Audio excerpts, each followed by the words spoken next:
The Ravens would have the final possession and needed just 3 points. Here's Boswell with the boot. Come down to Mitchell at the 5-yard line, right in the middle of the field. Going to angle toward the right. And gets to the 25, crosses the 30, the 35, the 40, and it's Boswell who chases him out of bounds, but all the way out to the 47-yard line. Realistically, the Ravens need only about a dozen yards here to have a good opportunity to win this game and the AFC North title. Crowd with some desperation up now, cheering on the Steelers. Jackson in the shotgun, gets a snap, back to pass, pressure coming, throws out left. It is complete, out of bounds, and that is Devontae Walker. 21 seconds remain, 4th and 7. Crowd up, towels swirling everywhere. Now Jackson extends both arms, will move Henry and talk to him as he gets a snap, back to pass. Pressure coming, steps up, floats downfield, and it is caught, a leaping grab by Isaiah Likely. The Ravens waiting to call a timeout, and they will bring on their rookie kicker, Tyler Loop. They'll call that timeout with 2 seconds remaining. This will be the final play of the game, and this field goal attempt will decide the AFC North champion. Loop ready. Here's the snap, here's the hold, here's the boot by Loop, and that kick is no good! No good! It's wide right! No he good! Missed it! Loop missed it! And your Pittsburgh Steelers are AFC North champions! Oh, baby! Oh, baby! What did we just witness here, Rob? Oh, my goodness! And the Steelers are AFC North champions and moving on to the playoffs, where they will host the Houston Texans next Monday night. Here we go! This pass is caught, and that's a touchdown! That's the way to work. Come on. He's hit that sack. The Steelers win the football game. Let's go! Come get it. You know what it is. This one is in the history books. Here we go. Welcome to the 84 Lumber Mike Tomlin Show. Hi, everybody. Welcome to the 84 Lumber Mike Tomlin Show. I'm Missi Matthews. Game 272 of the 2025 NFL season came down to 2 teams and only 1 playoff spot. It was a Sunday night football matchup between the Steelers and Ravens for the 12th time, where 7 of the previous 11 meetings ended up a 1-score game. Well, this one certainly followed suit and left fans questioning if NFL scriptwriters had anything to do with that 4th quarter. For much more on how Pittsburgh won the AFC North, let's welcome in Bob Pompeani, who's standing by with Coach Tomlin. Guys. All right, Missy, thanks very much. It's a playoff edition of this Mike Tomlin program, and man, what a game it was. Coach, you've been part of a lot of Ravens Steelers masterpieces. I mean, iconic games. Where does this one rank? You know, it's pretty high up there, probably because it's the most recent. But as you mentioned, we've been in a lot of tight circumstances versus those guys. And, you know, to our guys go to credit. They never blink. They make the necessary plays, particularly in weighty moments. And we understand it's a 60-minute game when we play those guys, and they displayed that. You talked about the weighty moments. I mean, specifically 3rd down this week was 9 for 16, I think, on every one of your scoring plays. It was preceded by a 3rd and long conversion. That was something that was missing the week before. What was the difference? You know, just execution from our perspective. On 3 of those 3rd downs that you mentioned, we actually ran the same offensive concept. And sometimes you're a little bit hesitant to do that, but if the defense is changing up schematics, you can call the same concept and maybe go to a different receiver. We went to Fryer, moved twice on the same concept on some long 3rd down conversions, the same concept. We went to Scantling. And so, you know, I just thought more than anything was an execution-based game for us as opposed to trying to trick them.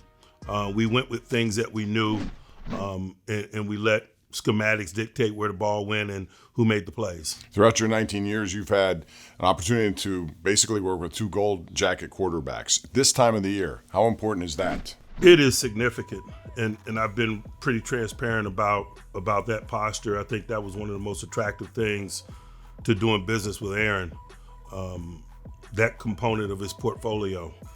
The fact that not only has he been successful, but he really thrives in the significant moments and in the big stages. And you really you can't put a price tag on that type of experience and expertise, particularly at the quarterback position. And I think it's just going to continue to show itself. You also have two running backs. I think it's the only two in the NFL who both have over 1,000 scrimmage yards. Such a good compliment there. As this season emerged, what makes you the most happy about that combination in the backfield? You know, we certainly knew about the talents, the well-rounded talents of Jalen. But, man, we've all just been blown away, not only by Kenny Gainwell's talents, but his relationship with the game of football, the type of positive energy he brings to every situation and every day. He's a football player first. There's nothing that he won't or can't do. He's covered kicks for us. He's returned kicks for us. He's good running the ball out of the backfield. He's good in the passing game out of the backfield. That's why his teammates voted him MVP. And he is so deserving of that honor because he's just got a well-rounded game and he brings it each and every day. Your defense did a very good job against Derrick Henry. The stat sheet may say something else because he did get over 100 yards. But if you break it down, I think you pretty much accomplished what you wanted to do. In your mind, did you do that against that guy? Yeah, I think we had two really solid performances against him this year. And obviously that was an off-season focus of ours. We didn't do enough to slow him down in 2024. The first major component of that was fortifying our defensive front with some young talent. And I think certainly that young talent has revealed itself in the two instances against him. But we got a lot of respect for that man, and not only him, what they do with him. He can wear you down over the course of a game. I think in the first game he carried it 25 times, and I think this last one maybe 20.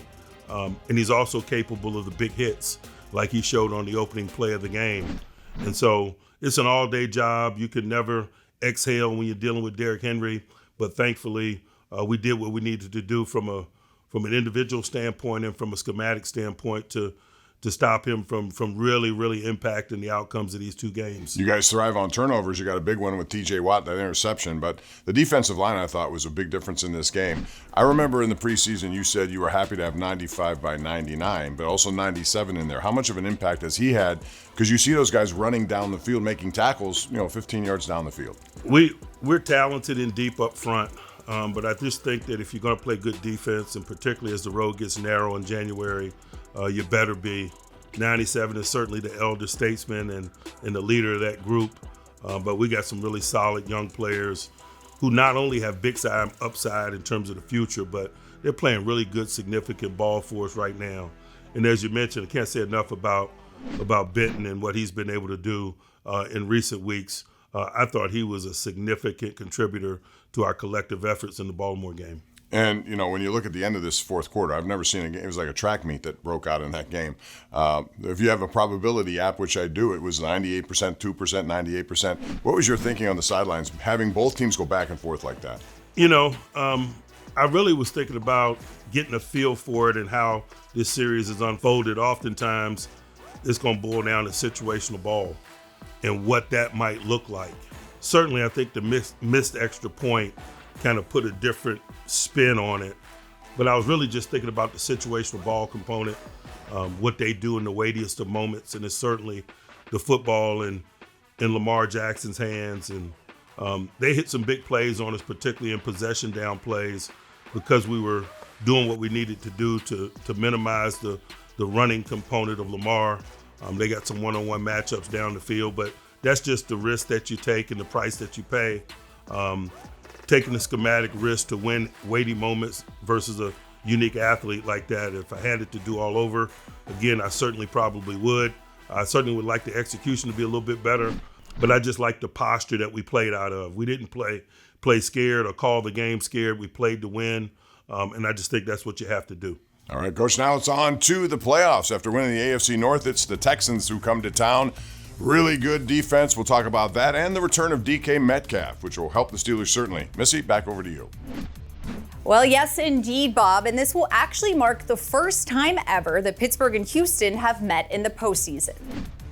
Well, they like to say all good things must come to an end, and that is now true of a special part of the Steelers-Ravens rivalry. John Harbaugh is no longer the head coach in Baltimore. Mike Tomlin and Harbaugh faced off 40 times, the second most behind only George Halas and Curly Lambeau. Tomlin had the edge in that with a 23-17 record. We'll be back after the break.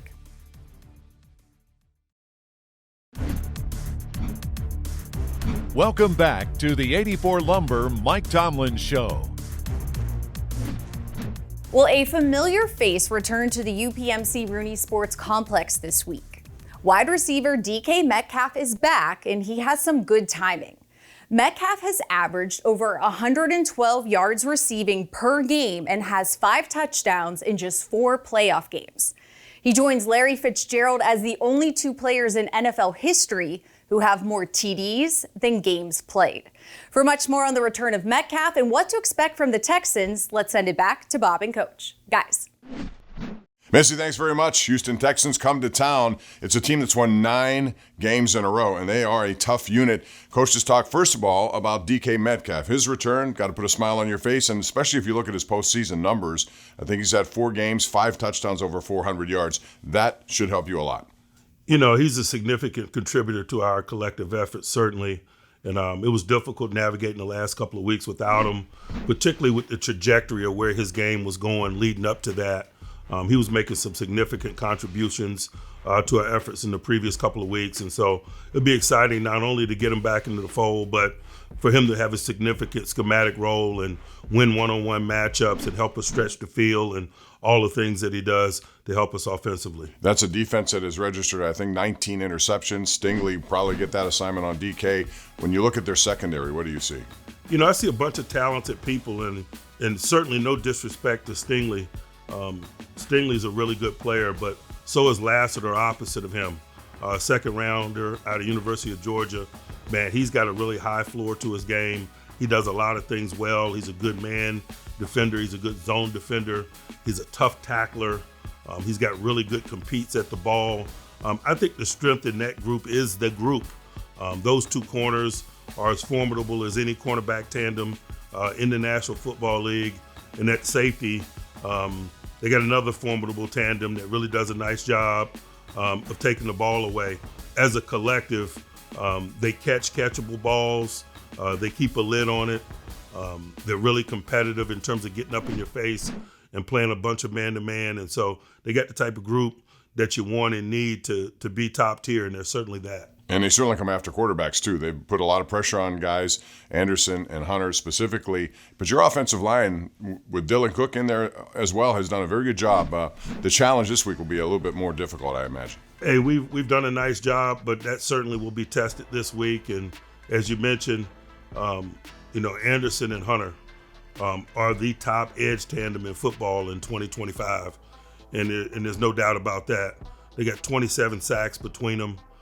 12 and 15. Very rarely, quite honestly, particularly in recent weeks, do they even pressure. They ride with their 4-man rush, and particularly with those 2 guys providing the edge pressure. They break down pockets in one-dimensional circumstances. They're a tough tandem and certainly are the straw that stirs their defensive drink. Offensively, C.J. Stroud's a guy who can be very elusive. He knows how to break and contain. Not that Lamar Jackson didn't do that last week. He seems more apprehensive to do it for whatever reason, but this guy can do it. How mindful must you be about his legs? You know, he's really talented. I wouldn't necessarily call him a runner. He extends plays. He utilizes his athleticism to buy time for his eligibles to get open down the field. He's got great field vision in the midst of doing so. Nico Collins obviously is a tremendous challenge for us at the wide receiver position, and he's oftentimes on the weak side of formations in some of those one-on-one like matchups. But their collective is really impressive. CJ is certainly having a really good season and doing an awesome job. But I'd be remiss if I didn't mention Davis Mills. Davis Mills is a quality veteran backup who really was the catalyst for this 9-game run that they're on. I think he started a block of 2 or 3 games there. They won those games. He threw 5 touchdowns, 1 interception over that span of time.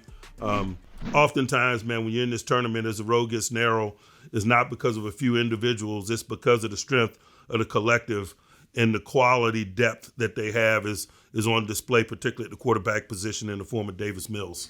Yeah, 3-0 as a starter down there. As far as a run game, I mean, they don't have big numbers, not gaudy numbers at all, but Woody Marks has come in as a 4th-round pick and made a difference. And, of course, you have Chubb, who's not the same Chubb, but he's still Chubb. Yeah, hey, Mr. Chubb. Mr. Chubb. Still Mr. Chubb. Mr. Chubb for life.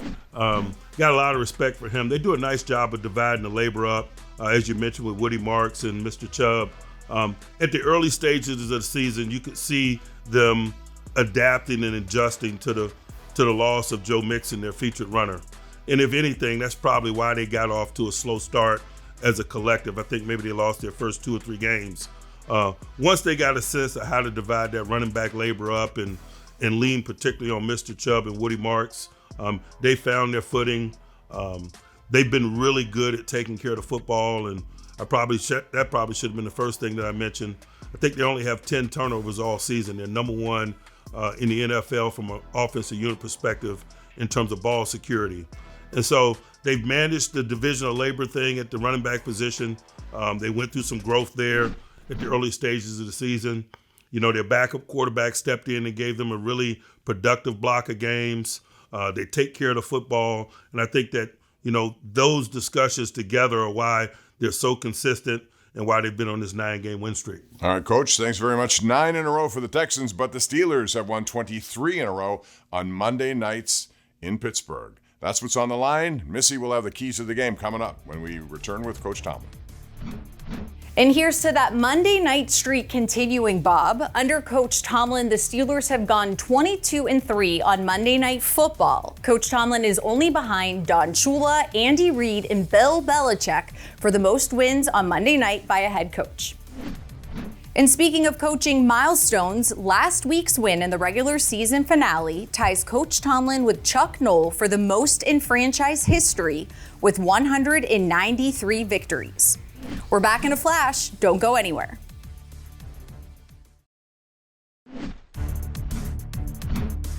Welcome back to the 84 Lumber Mike Tomlin Show. Show off your black and gold knowledge with Immaculate Prediction, the Wild Card Challenge edition. Here's one of this week's Steelers predictive questions. Will Kenny Gainwell have over or under 30.5 rushing yards on Monday night? Just head to the Steelers mobile app now to compete for this week's first place prize, a football autographed by Kenny G. Good luck. Well, Pittsburgh is certainly no stranger to the postseason, and Monday night will mark the Steelers' 36th playoff appearance, tied for the second most with the Dallas Cowboys in NFL history. There's several moments throughout the decades of success by the Steelers franchise that stand out and are often debated which one is the best. Here's a look back at some of them with a unique twist.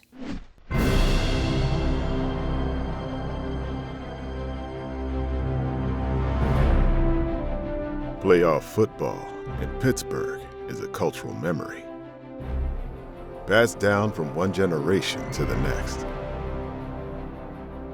It is a shared understanding and recollection of the past. And there's a collision. It's caught out of the air. The ball is pulled in by Franco Harris. Harris is going for a touchdown for Pittsburgh. Told through stories, images, and traditions. For the right to go to the Super Bowl. And down there, it is juggled and in the end zone. Oh my God! The ball hit the turf. Stories that shape our youth. Oh, the ball is fumbled. And the Colts pick it up. Look out. Oh, my gosh. Nick Harper has it. He's running. And Big Ben can't. Oh, he tackles him. He tackles him at the 43-yard line. Images that will live in our hearts forever. He waits. He throws the pass, and it's intercepted. Troy Polamalu at the 40. He turns and goes for the goal line, and he's in for the Pittsburgh Steelers. Touchdown. Traditions that are rich and sacred. Playoff football in Pittsburgh is a cultural memory, passed down from one generation to the next. And you can head to the Steelers official YouTube page for much more exclusive playoff content. Well, Houston is coming to Pittsburgh riding a 9-game winning streak, but in the postseason, they're 0-6 on the road. As for the Steelers, they're looking to break their 6-game losing streak in the playoffs. So for much more on what to expect on Monday night, let's send it back to Bob and Coach for Keys to the Game presented by your neighborhood Ford store. Bob.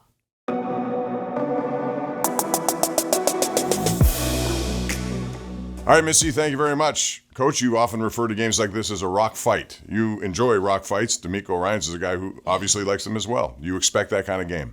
I certainly do. They've done an awesome job putting an awesome young nucleus together down there. Guys that are football players first, and positional players second. Just through my draft studies and things over the years, I've gotten to know quite a few of those guys, and they got football men. They got guys that love the process. They got good relationships with the game. I think it shows in their play. They play for 60 minutes. They play tough in all three phases. They play with emotion. But that's how D'Amico played. And I just got a lot of respect for what he's been able to do in a short period of time down there in terms of laying the foundation of his values and how they engineer and construct victory. They're an indoor team. This is an outdoor game on a Monday night in Pittsburgh. How much of an advantage is that for you?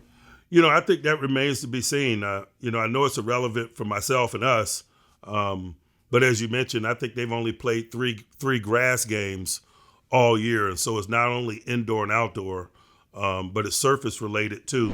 But I imagine a lot of teams deal with circumstances such as that. I think that's what makes the playoffs so exciting and fun. I think that's what makes home field so exciting and fun, particularly for the northern teams.